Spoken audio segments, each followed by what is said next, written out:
Hello, my name's Jane and I'm 39 years old. The story I'm going to tell you happened a year ago and I'm slowly recovering from the mental effects of the whole ordeal. I thought I'd come on here to vent about it, so here you go. Let me start by telling you a little about myself. I got married at the age of 20. Yes, I was very young, but I had been with my late husband since we were in middle school. I just knew that he was my soulmate and that there was going to be no one else other than him. We grew up with each other, so his family was mine and mine his. I had a perfect life. We had good jobs, our own house, the cutest dog. But like all this good, my perfect life came to a horrible end. I still remember the incident like it was yesterday. I was pacing up and down my living room because my late husband was taking too long to come back from work. Around 3 hours after he was supposed to be home, I got a call telling me that he had been in a horrible car accident. After that, things only got worse. The doctors managed to save him, but he was in a coma. We didn't know if he'd make it out, but I stayed by his side the entire time.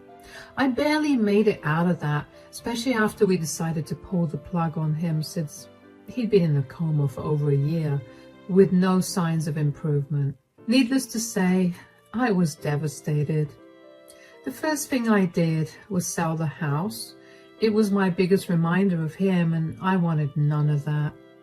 I pretty much became a hermit because everyone in my life reminded me of him. It took me over a year to get back in contact with everyone, and even longer for me to start experiencing what life was like again. Eventually, the hurt decreased, and I began meeting up with my friends and family more regularly again. After the 5th anniversary of my husband's passing came, my friends began gently encouraging me to get back into dating again. I refused for a long time because I couldn't imagine myself with another man. My friends were very understanding of everything that I was going through, so they never pushed too hard.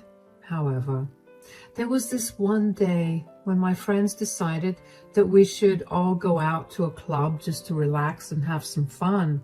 It had been over 2 weeks since we all got together, so they begged me to come with them to the club. I reluctantly agreed. When we got to the club and after I had a few drinks, I actually began to have a good time. I found myself laughing and having a great time.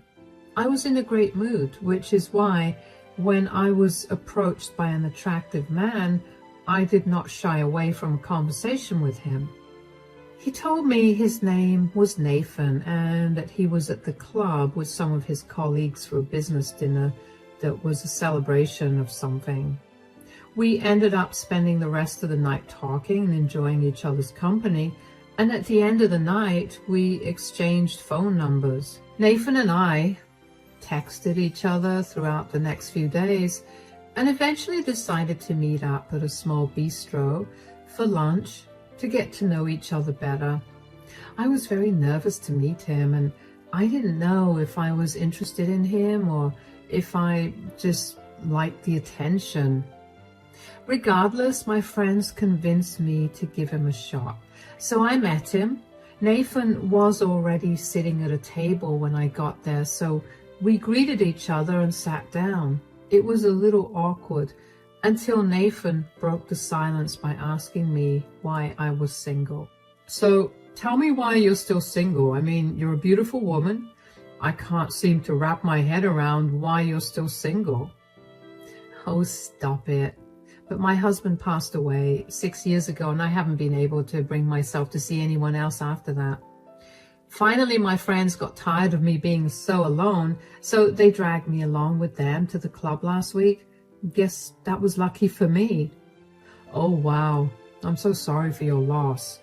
If you don't mind me asking, how did your husband pass away? Well, he got into a car crash. He was in a coma for a long time, and eventually we had to pull him off the life support. That's horrible. Yeah, but I've had a lot of time to process his loss, and I'm in a much better place now.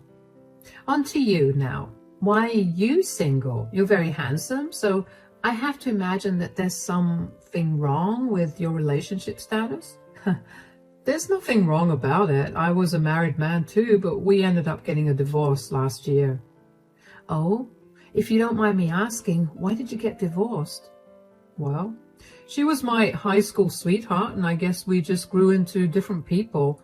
It was an amicable divorce, so at least there's that much. Oh, wow. I bet it must have been heartbreaking to leave her. Not really. Like I said, we grew apart. We were looking for different things, and while I still loved her, I wasn't in love with her. We both realized that and decided the best thing to do was separate. Thank God we didn't have any kids. Really? Are you against having children?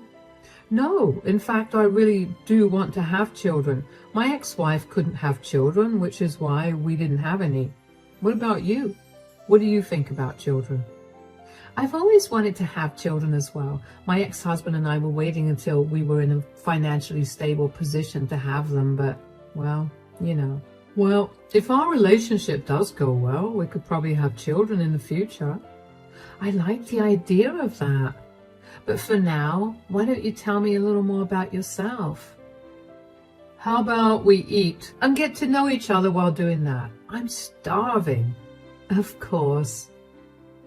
After that, let's just say that Nathan and I went on a lot more dates than I thought we would. We got to know each other, and I realized I was falling in love with him. Nathan worked on the other side of the city, so he couldn't meet me so frequently, and I had no problem with that. For about 1.5 years, we barely saw each other more than twice a week. But after that, Nathan told me that he had been moved to an office that was closer to where I lived. Since we'd been together for 1.5 years, without any issues, we decided it would be best for us to move in. Along with that, we decided that it was time to introduce each other to our parents. My parents were happy that I was finally moving on, and I was just relieved they liked Nathan. As for Nathan, he only had a mother who he adored. I was very nervous to meet her, but Nathan assured me that she was nice. She invited us to dinner at her place, and she greeted us when we got there. Well, sort of. Hello, Mom. Hi, sweetie. How are you? I'm great. This is my girlfriend, Jane. Hello. It's such a pleasure to meet you. Anyway, why don't you come in, son? Why are you ignoring Jane? Do you have a problem with her? No. Why don't you two just come in? We can talk. No, you need to tell me right now if you have a problem with her.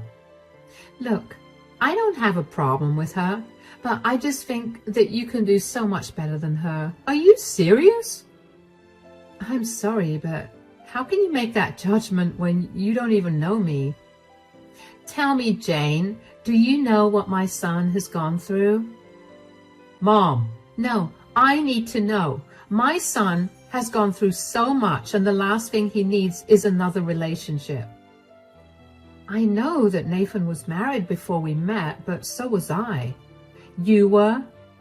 Yeah, my ex-husband passed away after a long battle with cancer, and Nathan is the first man that has made me feel good after I lost my ex.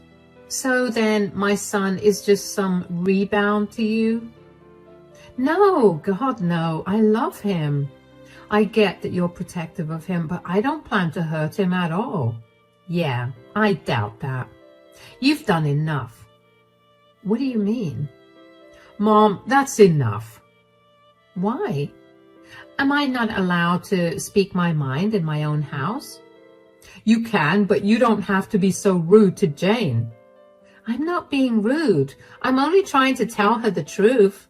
There's no truth. You're just trying to hurt her and our relationship.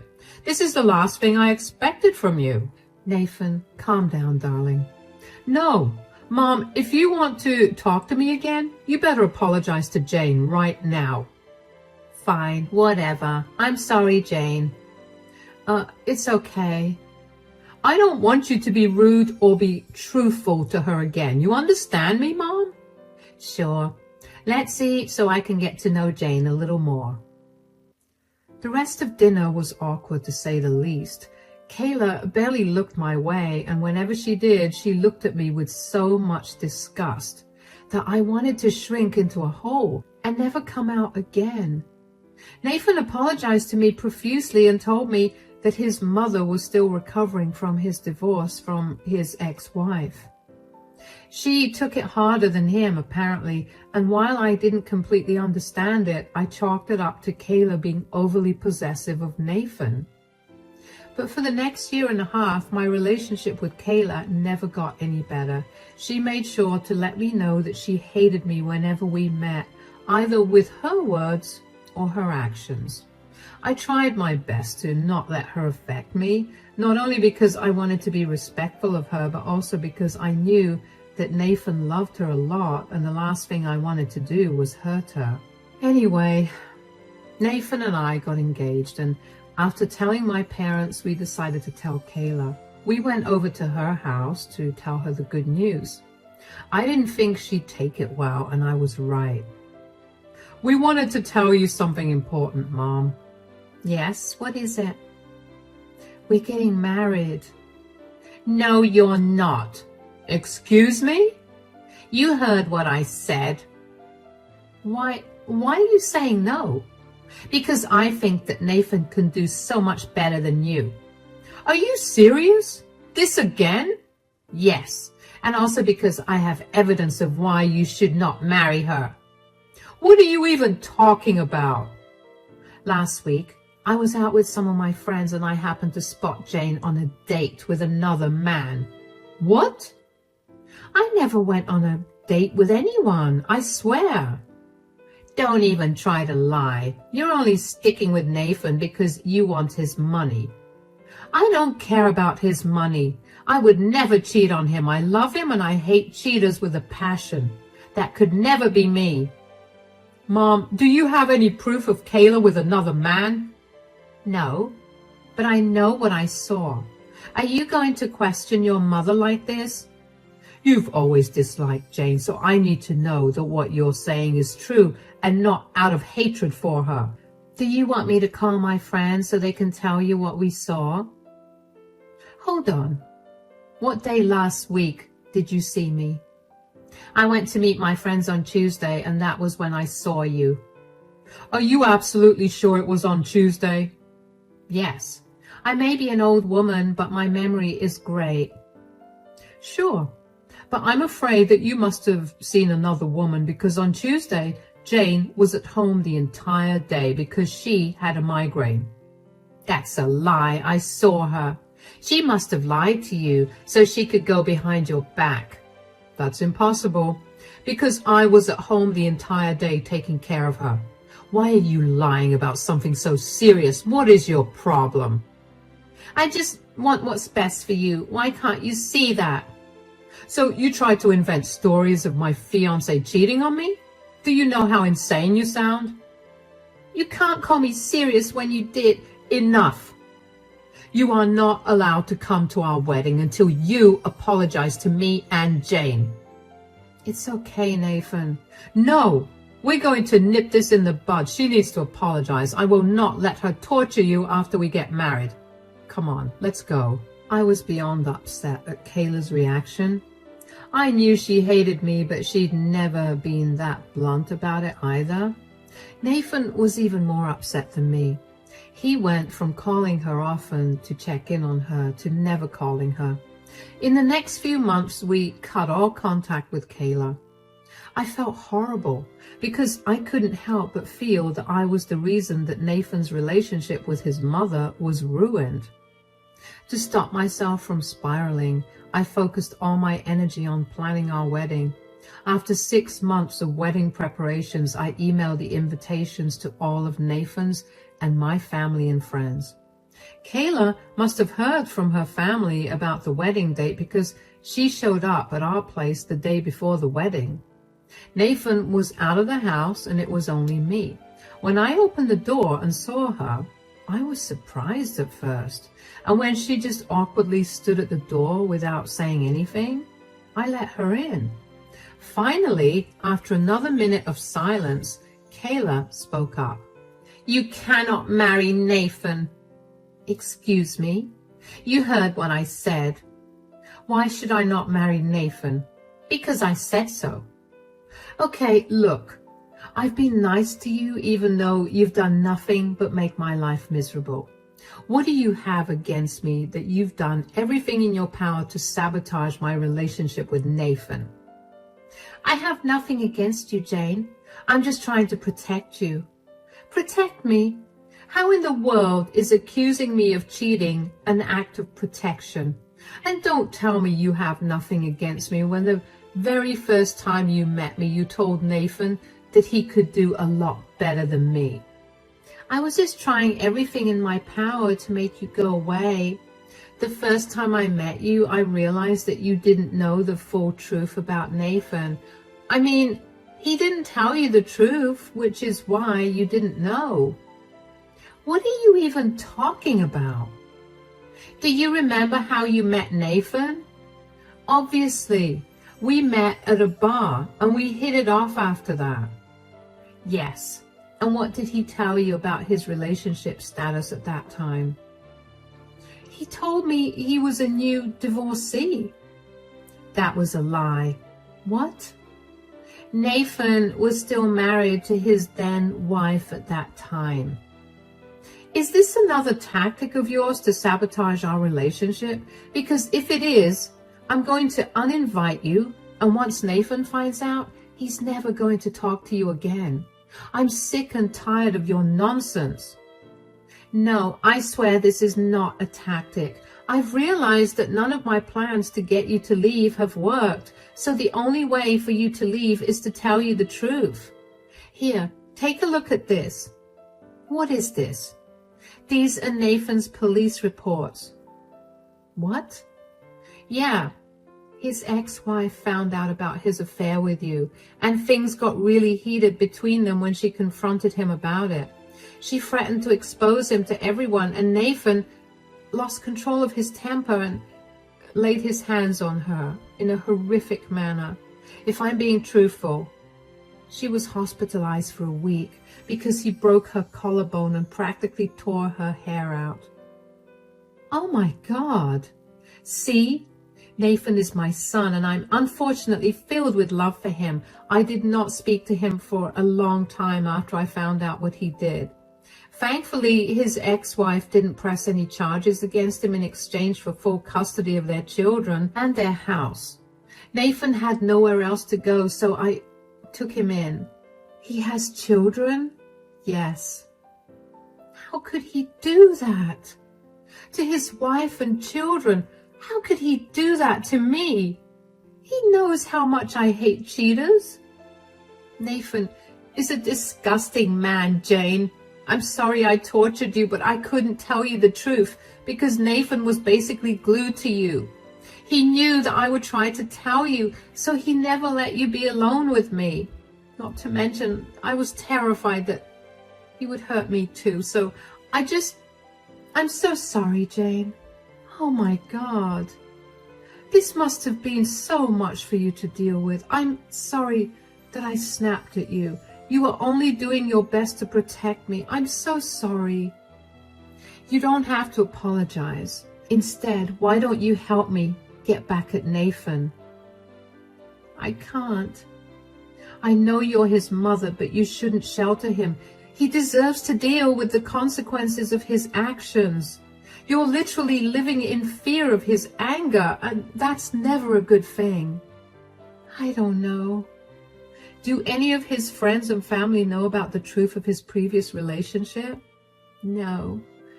He made me promise him that I wouldn't open my mouth." "Great. Tomorrow we'll expose him. He invited his boss, so I'm sure that he'll get fired. It's time for him to face some real consequences, and you can come and stay with me so we can avoid him for a while." "All right. You're right. I shouldn't be afraid of my son. Let's do it." I was shaking. I tried my best to remain composed in front of Kayla, but after she left my place, I raced to the washroom so I could throw up. I couldn't believe that Nathan was capable of being such a horrible person. And most of all, I couldn't believe that he had involved me in his horrible actions. I was very much against cheating and even more against abuse of any kind. These were things that Nathan knew very well about me, and he knew this very early on in our relationship. So for him to knowingly involve me in his horrendous actions made me both throw up and want to scream at him. But I knew that I had to be careful with how I handled things, especially since I knew what he was capable of. I made sure to tell Kayla that she needed to call Nathan and apologize to him. She needed to be at the wedding because I didn't count on Nathan not trying to harm her afterwards.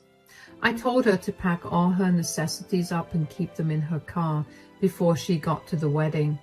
I needed to make sure she was by my side the entire time. Then I told Kayla to tell Nathan that she wanted to apologize to me. I was sure that Nathan would want that to happen only with him present there. I didn't want to give him any reason to think that I knew the truth. Things panned out just like how I had predicted after Kayla apologized. Nathan forgave Kayla, and so did I for his mistake. I truly don't know how I got through the rest of that night, but I do remember being truly afraid that Nathan somehow found out that I knew the truth. When I wasn't afraid, I was seething with anger against him. I cannot even begin to describe to you how happy I was when it finally turned to morning. Nathan and I made our way to the venue where our wedding and reception was supposed to be held. We thankfully parted ways to get ready, and Kayla greeted me discreetly. She handed me a USB with all the proof of Nathan's actions against his ex-wife. I handed it to my maid of honor and told her to hand it over to whoever was manning the projection so they could play it as soon as I reached the altar. Eventually, it came time to walk down the aisle, and my stomach was in knots.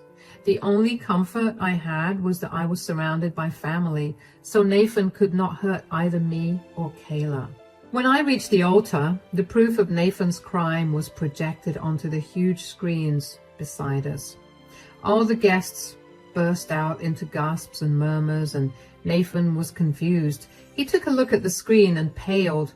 Before he could say anything, I began to tell the truth of his past to all our guests. I did not spare any details. It turned out Kayla was right about how much her family didn't know. Nathan really threatened her to keep everything under wraps, and she had no choice. With every word that came out of my mouth, I got more confident. In the end, I told Nathan that the wedding would not be happening because I was not going to marry someone who had no problem destroying his family in the worst way possible.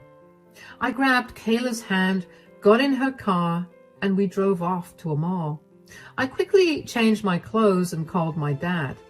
I could hear how frantic everybody was, but I knew that more than anything, Kayla and I needed a safe spot to be at. My dad had many empty apartments that he usually rented to college kids whenever they needed them.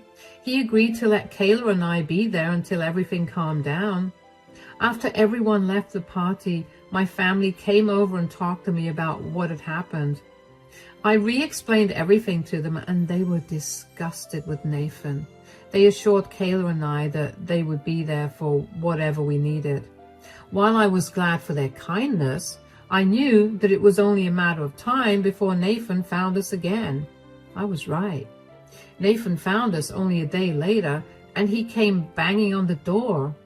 I carefully opened the door just a smidge so there would be no way for him to hurt me. "Why did you do that? You know how exactly you've ruined my life." "I only did what I had to do. You lied to me and absolutely demolished my trust. You knew how hard it was for me to get over the death of my ex-husband. You still lied to my face every single day for 3 years. That was to prevent this outcome." "Oh yeah? That's why you bullied your mother into keeping your secret? You knew she was terrified of you, and you used that against her. Where is she anyway? She needs to get a piece of my mind. Look, Nathan, your mother is filing a restraining order against you. She did the right thing by informing me about what your true nature is, and you will not hold that against her. Restraining order? I'm her son. I'm not going to hurt her. That didn't stop you from threatening her. Stay away from her. You know I have relatives that are cops. Do you want to mess with me? This is why I can't tell you anything. You always make a big deal out of nothing. How is hitting your wife and sending her to the hospital not a big deal? That is something you should have told me instead of spinning your wife into some evil entity who wronged you. You made me your side chick. Do you know how disgusting I feel because of you? So? Is it wrong for me to love you? You made me feel things that my ex never did. That is not a compliment. For a whole year, I was your side chick. You ruined your family, your wife, and your children using me. And you lied to me about everything. Do you not realize how insane you were for doing that? Our entire relationship was a lie. I only got lucky that your mom has a conscience. My mom is a snitch. She doesn't understand anything that I've been going through. I was a changed man because of you. Don't give me any of that. This relationship was doomed from the start. I don't want anything to do with you. Leave before I call the police. Oh no, I'm not leaving until you get me my job and reputation back. You have to tell everyone that you made everything up because you got cold feet and needed an excuse to not get married. Why in the world would I do that? I don't like to lie about huge things like that, unlike you. You have 2 minutes to leave before I call the cops. Bye, Nathan. I shut the door in Nathan's face and walked away from the door. I was terrified that he would try to lay his hands on me, or at the very least, break the door down. Thankfully, he didn't do either of those things. He left after that because I'm guessing he was scared that I would have called the police on him. After that, though, I made sure that I sheltered Kayla as much as I could, at least until her restraining order was in place. Both of us stayed at my dad's empty apartment that he had lent us for this very reason. In the meantime, Kayla and I managed to hear from various of her family members and my friends about what had happened after I exposed Nathan. Turns out, Nathan's company has a very strong policy against criminal records, whether they existed or almost existed. His boss was not happy to find out about what Nathan had done. To make matters worse, he had apparently told his boss that he needed to take 2 weeks off because his cousin passed away, when in reality he was dealing with the legal aspects of his divorce. So the company policy, along with Nathan's lies, made sure that Nathan got fired. It's a great thing that Nathan and I rented an apartment. We planned our wedding around the end of our lease because we had planned to purchase a house right after we got married.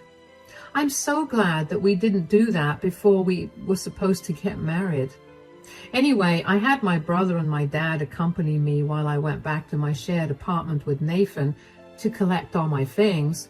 Nathan tried his best to get me to change his mind. I'm talking about getting down on his knees and crying while he begged me to forgive him and rethink our relationship. I was honestly disgusted beyond belief when I looked at him. I could not stop thinking about how he made me a part of his plan to ruin his family. I could not stop thinking about how I was a part of the reason that he hit another woman. It took everything in me to not throw everything in the house at him, but I knew that I had to be better than him. I did not give him the satisfaction of knowing that he affected me. I walked out of the apartment after barely looking his way. I heard that Nathan practically drank all his savings away. Even though we still had around 2.5 months on the lease of our shared apartment, he got kicked out after he failed to pay the rent after 1.5 months. He's been couch surfing at his friend's place. Well, whatever friends he's got left. He's been struggling to find a job, and last I heard, he's planning on moving to another state where nobody knows him so he can start afresh. I only hope that he doesn't trick any other woman, but I doubt that he's learned a lesson. I'm just happy that I dodged a bullet. Kayla's restraining order came through and she went back to her place. Thankfully, Nathan didn't try to reach out to her. He even blocked her number. Kayla felt horrible, but I reminded her that she had done the right thing. We've become pretty good friends now, and we've even gotten to the point where we can laugh at the way she used to treat me. Life is getting better now. I still have a huge weight of guilt lying on me, but I'm in therapy and I'm working through it. The only reason I haven't crumbled is because all of Nathan's friends and family abandoned him. He doesn't have a job anymore, and he's at his lowest. I'm grateful that he got to face the consequences of his actions. I still have a long road to recovery, but I'm sure I'll come out on the other side happier and more secure with myself. If you've listened to my entire story, thank you so much. I hope only the best for you.